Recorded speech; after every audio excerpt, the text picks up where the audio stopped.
There was a time when sugar was worth more than gold. Not literally everywhere. But in parts of Europe, sugar was so expensive that wealthy families treated it like treasure. Kings displayed it at banquets. Apothecaries sold it as medicine. And for ordinary people, sugar could be something they rarely tasted at all. Then something changed. Sugar became cheap. And when it did, the world didn't just get sweeter. It helped build plantations, fuel the expansion of the Atlantic slave trade, transform empires, and eventually become one of the most common ingredients in the modern food system. So how did a tiny crystal of sweetness become powerful enough to reshape the world? This is the history of sugar. Long before sugar sat in packets beside every coffee machine, there was simply a plant. A tall, tropical grass.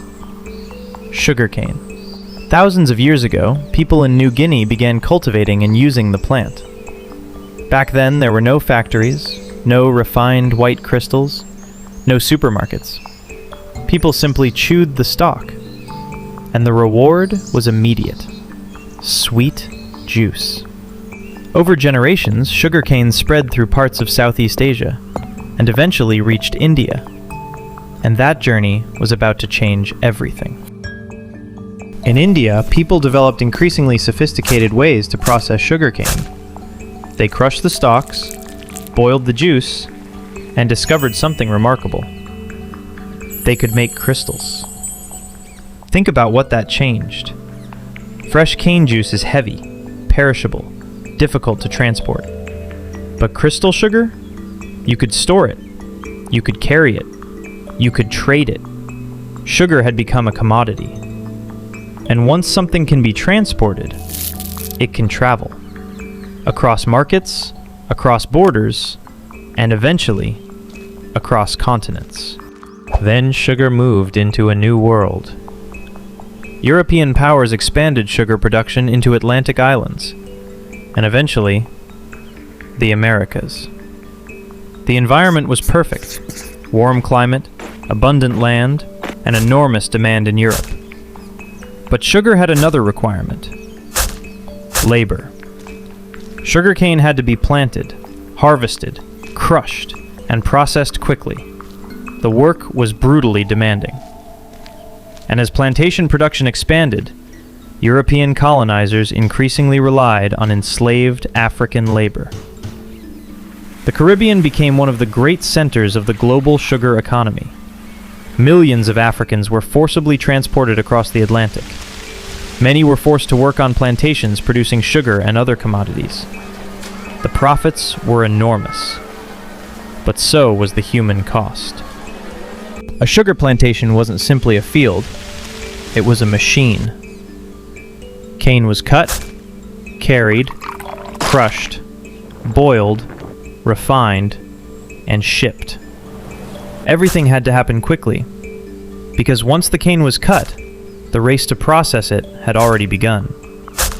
The plantation combined agriculture, machinery, transportation, finance, and forced labor into one system. And the more efficiently the system worked, the more sugar could be produced.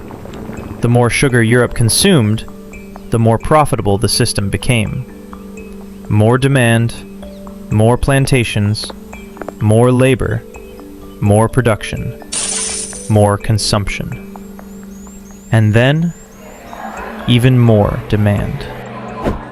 By the 17th and 18th centuries, sugar had become deeply embedded in Atlantic commerce. Ships carried manufactured goods outward. Enslaved Africans were forcibly transported across the Atlantic, and sugar traveled back toward Europe. Continents were now connected by trade, but also by violence. And here's the strange part. A consumer thousands of miles away could experience the entire system in something as ordinary as a cup of sweetened tea. A spoonful of sugar could connect a European kitchen to a plantation thousands of miles away. Then came one of the most important revolutions in sugar history. Saint-Domingue, a French colony and one of the world's most profitable plantation economies. In 1791, a massive uprising began. The conflict became a revolution. Years of war followed, and in 1804, Haiti declared independence. It was the only successful large-scale slave revolution to create an independent state. The consequences reached far beyond the island. A major center of sugar production had been transformed, and European powers began looking for alternatives. One of those alternatives was growing beneath their feet. The alternative was not another tropical island. It was a root, the sugar beet. European scientists had discovered that beets contained the same basic sugar, sucrose, found in sugarcane. The challenge was turning that discovery into a practical industry, and in the early 19th century, beet sugar production began expanding across Europe. Suddenly, sugar didn't have to come entirely from tropical colonies. Europe could produce it closer to home. Cane and beet began competing, and competition changed the market. More supply, more production, lower prices, and slowly, sugar began moving toward the masses. Then industrialization accelerated everything. Machines became more powerful. Steam transformed factories. Railways moved goods faster. Refining technology improved. Sugar production became industrial. And as production expanded, sugar became more accessible. It entered ordinary households: tea, jam, baked goods, candy, eventually, soft drinks, and mass-produced foods. This was one of the biggest changes in sugar's entire history.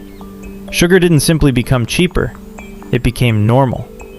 And once something becomes normal, we stop asking where it came from.